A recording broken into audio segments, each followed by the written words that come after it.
여러분 안녕하십니까? 광주 MBC 뉴스투데이입니다. 먼저 오늘의 주요 뉴스입니다. 노인 인구가 급증하면서 고령 운전으로 인한 교통사고가 늘고 있습니다. 순발력이 떨어지는 운전자들의 사고 예방 대책이 시급합니다. 현대차 투자 유치가 무산되는 것 아니냐는 우려가 커지는 가운데 광주시와 노동계가 타협점 찾기에 나섰습니다. 중간고사 문제 유출로 파문이 일었던 목포의 한 고등학교에서 시험지 유출이 또 있었던 것으로 확인됐습니다. 광주의 한 어린이 학원 교사가 3살배기 원생들을 학대했다는 신고가 접수돼 경찰이 수사에 나섰습니다. 노인 인구가 늘면서 만 65세 이상 고령 운전자들의 교통사고가 우리 지역에서도 해마다 늘고 있습니다. 인지 능력이 떨어지고 반응 속도가 느려서 그런 것인데 대책 마련이 필요합니다. 우종훈 기자가 취재했습니다. 장성 노란꽃 축제 주차장에서 화물차가 관광객에게 돌진해 임신부를 포함한 5명이 다친 사고. 화물차 운전자는 85살의 노인이었는데 경찰 조사에서 가속 페달을 브레이크로 착각해 사고를 냈다고 진술했습니다. 노인은 스스로 운전을 더 이상 하지 않겠다는 의사를 밝혔습니다. 인지 능력이 더디면서 이게 감이 확실히 이렇게 젊은 사람들은 보통 사람들하고는 틀리더라고요. 본인도 그렇게 진술했기 때문에. 노인 인구가 가파르게 증가하면서 만 65세 고령 운전자들의 교통사고와 이로 인한 부상도 함께 늘고 있습니다. 지난 5년간 광주 전남 지역의 교통사고는 줄어드는 추세였지만 만 65세 이상 운전자들의 교통사고 건수는 오히려 크게 늘었습니다. 특히 고령 운전자의 교통사고가 사망사건으로 이어지는 비율이 다른 연령대 운전자들에 비해 많게는 2배가량 높기도 했습니다. 위급사항이 발생이 되셨을 때 좀 순간적으로 대처하기가 더 어려우실 수도 있고요. 내 차량의 속도와 다른 차량 속도를 제대로 인지하지 못할 가능성이 높아지는 것 같습니다. 도로교통공단은 만 65세 노인의 반응 속도를 점검해 일정 점수가 넘으면 보험료를 깎아주고 있습니다. 하지만 신청자에 한해 진행되다 보니 효과는 크지 않습니다. 가장 좋은 방법은 스스로 운전할 능력이 안 된다고 판단한 고령자가 면허증을 경찰에 자진 반납하는 것인데 광주 전남 지역의 자진 반납 건수는 지난 3년 동안 수십 건에 그쳤습니다. 운전면허 자진 반납이 필요하나 이에 대한 인센티브가 없어 반납률이 저조한 실정입니다.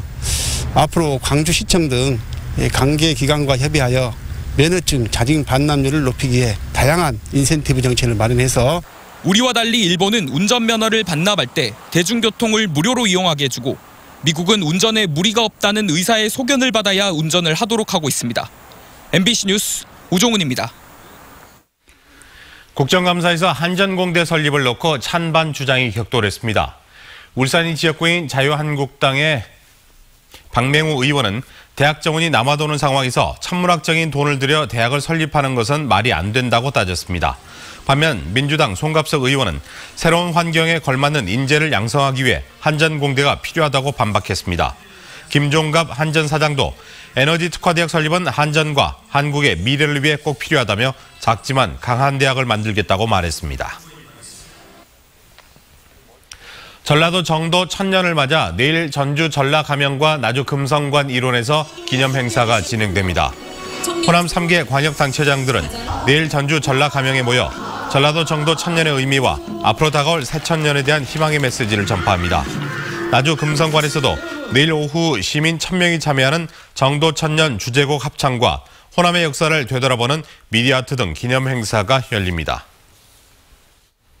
어느덧 10월의 중반입니다. 날이 점점 더 쌀쌀해지고 있는데요. 오늘 광주의 최저기온은 9도로 평년보다 2도에서 4도가량 낮은 가운데 쌀쌀하겠습니다. 기온이 뚝 떨어지면서 서리가 내리는 곳도 있으니까요. 농작물 관리에 유의하셔야겠습니다.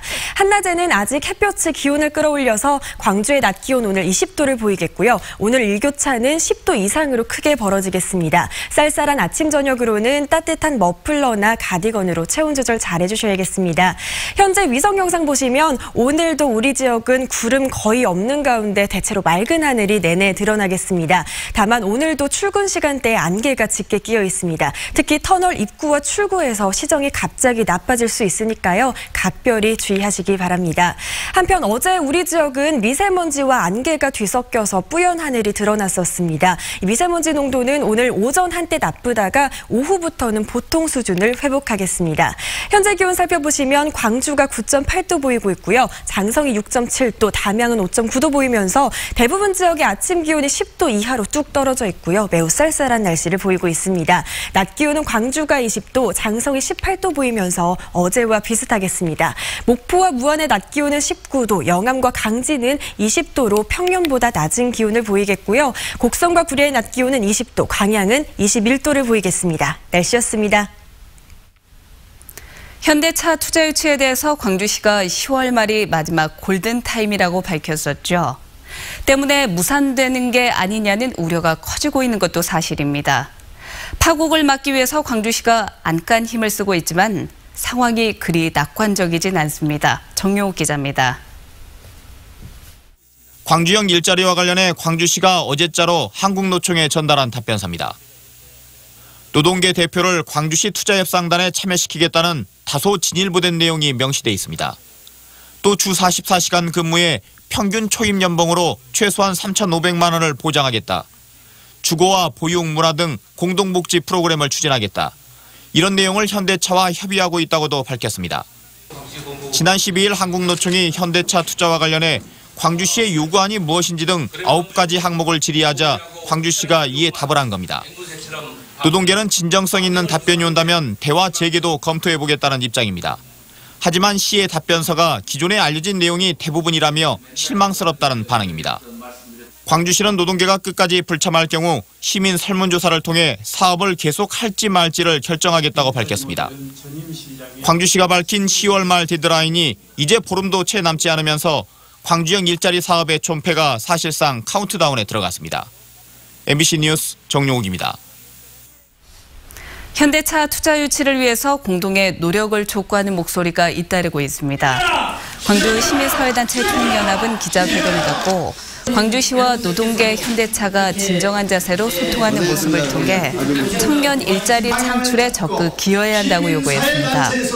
대한노인회도 광주시 연합회도 광주형 일자리 사업이 하루빨리 정상적으로 추진될 수 있도록 광주시와 노동계 현대차의 책임 있는 자세를 촉구했습니다.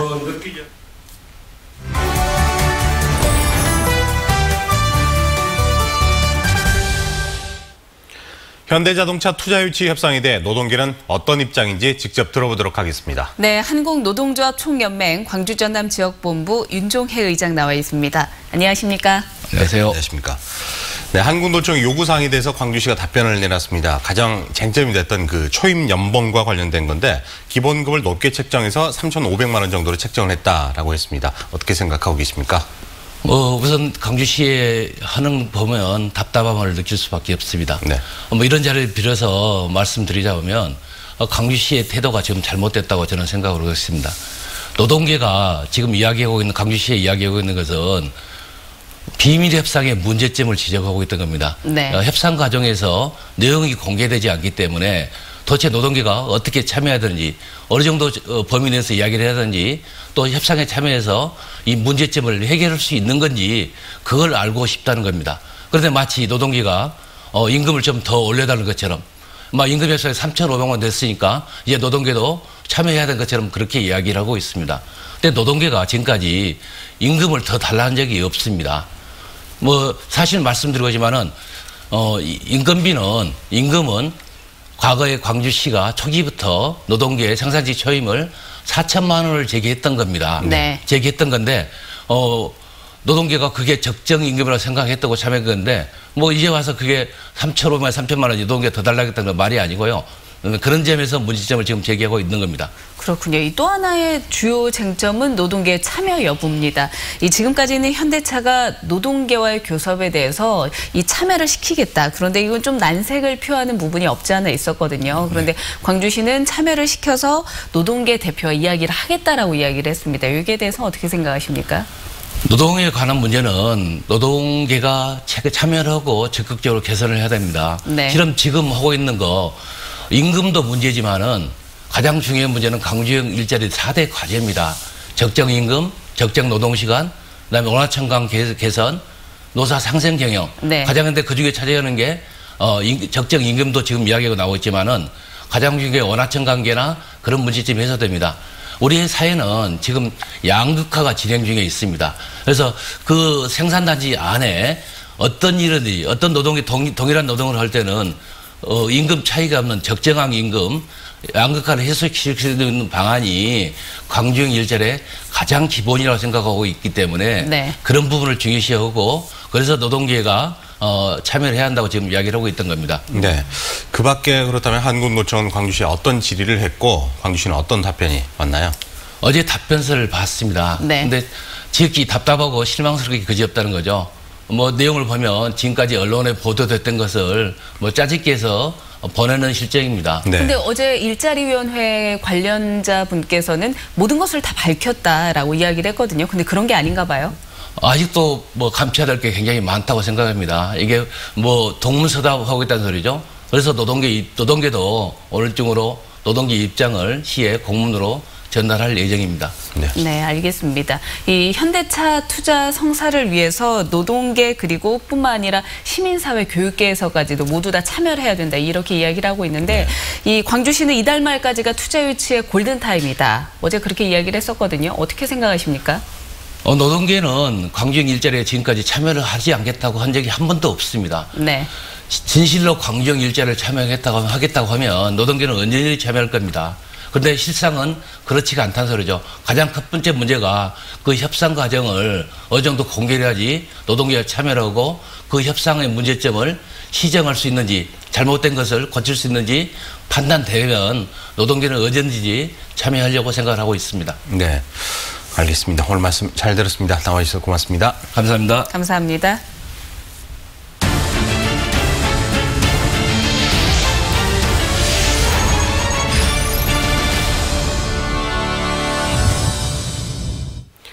중간고사 시험 문제 유출 파문이 있었던 목포의 한 고등학교에서 시험지 유출이 또 있었던 것으로 확인됐습니다.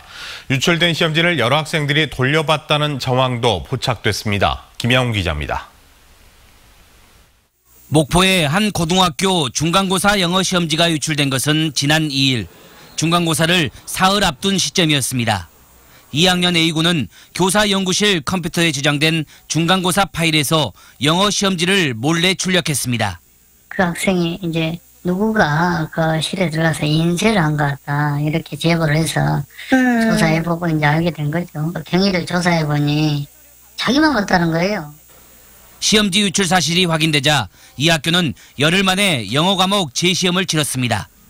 그런데 A군이 지난 2일 유출한 시험지와 똑같은 시험지를 다른 학생들도 이미 봤던 것으로 확인됐습니다. A군과 별도로 또 다른 누군가에 의해 시험지가 유출된 겁니다.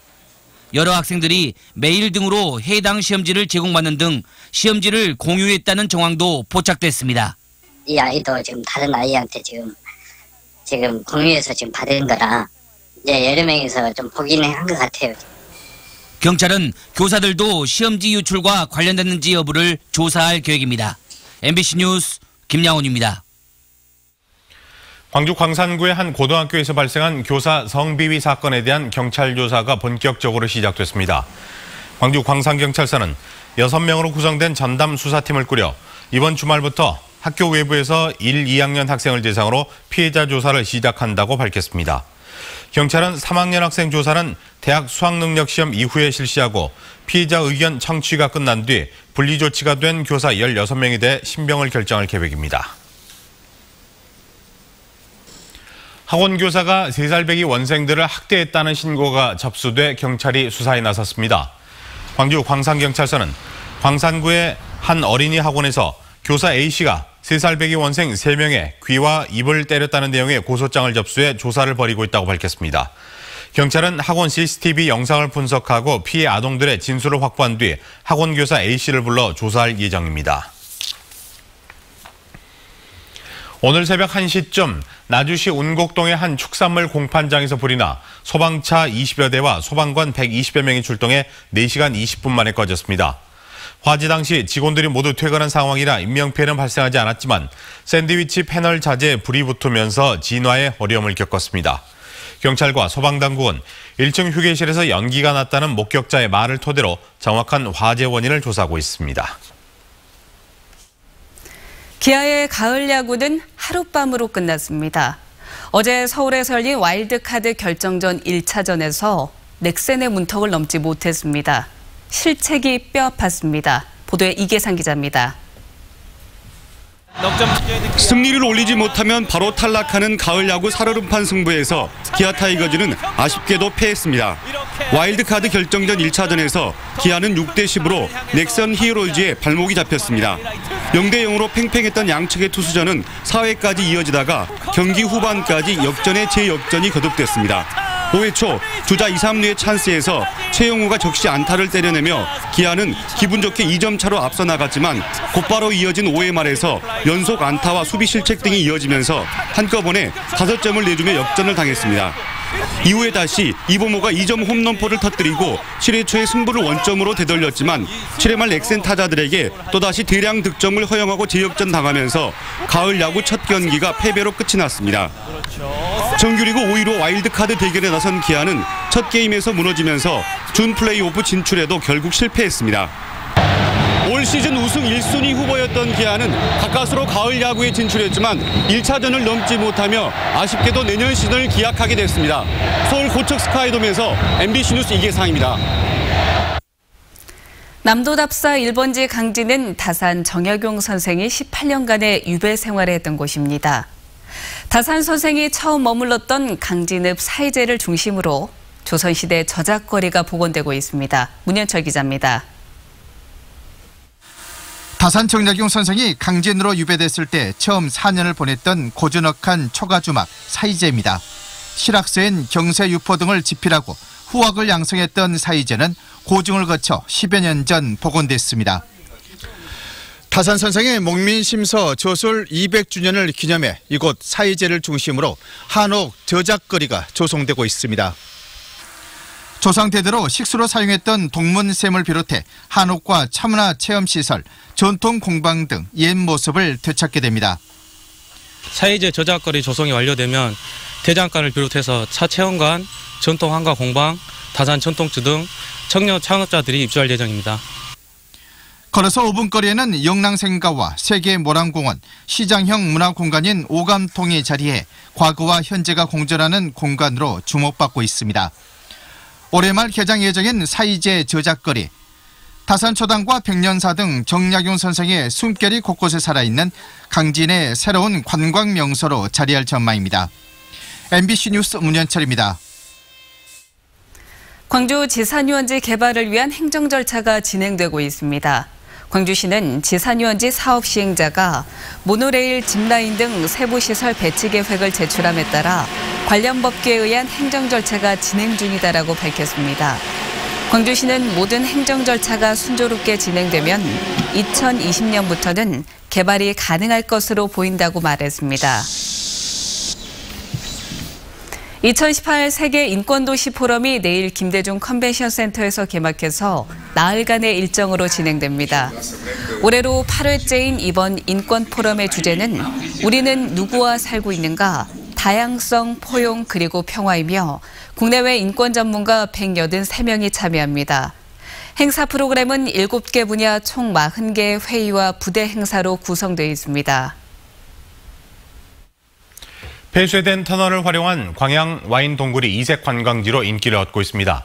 지난해 여름 개장한 제1동굴에 이어 2동굴이 새롭게 개발됩니다. 박민주 기자입니다.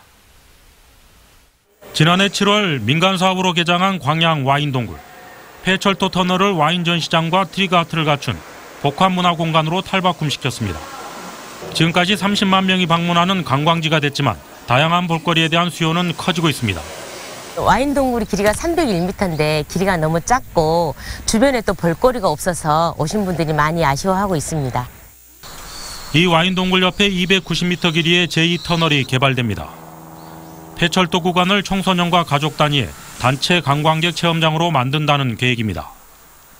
다음 달부터 민간 사업으로 본공사가 시작되면 와인동굴은 4개월간 임시 휴장합니다. 광양시는 연계 관광 콘텐츠를 구상하고 있습니다. 와인동굴과 사라실예술촌 2km 구간에 폐철도 연결 루트를 만들어 관광객을 유도한다는 겁니다. 앞으로 철도시설공단과의 협의 절차가 관건으로 남아 있습니다. 정전선 폐성 구간이 있습니다. 사라실 예술촌과 연결되는 구간인데요. 라벤더 단지나 또 금강 체험마을 단지 쪽으로 좀 연계하는 방안을 구상하고 있습니다. 이색적인 관광지로 떠오른 광양 와인동굴. 2차 개발이 광양읍권 관광을 견인하는 촉매제가 될 수 있을지 관심입니다. MBC 뉴스 박민주입니다. 5.18 당시 사망한 계엄군이 전사자에서 순직자로 재분류될 것으로 보입니다. 민주평화당 장병환 의원은 보훈처 국정감사에 증인으로 출석한 서주석 국방부 차관에게 5.18이 적과 치른 전쟁이 아닌 만큼 사망한 계엄군을 전사자로 분류하는 것은 부적절하다고 지적하며 시정을 요구했습니다. 이에 대해 서 차관은 계엄군 사망자에 대해 새로운 처리가 필요하다고 답했습니다. 운송료 현실화 요구로 사측과 갈등을 빚고 있는 화물연대 코카콜라 분해 사태와 관련해 민중당 광주시당이 운송사 측의 사태 해결을 촉구하며 천막농성에 들어갔습니다. 민중당은 노동자의 권리를 인정받지 못하는 특수고용 노동자들의 비참한 현실에서는 생존권을 지키기 위해 구속을 각오하고 싸울 수밖에 없다며 사태가 해결될 때까지 천막농성을 벌일 계획이라고 밝혔습니다.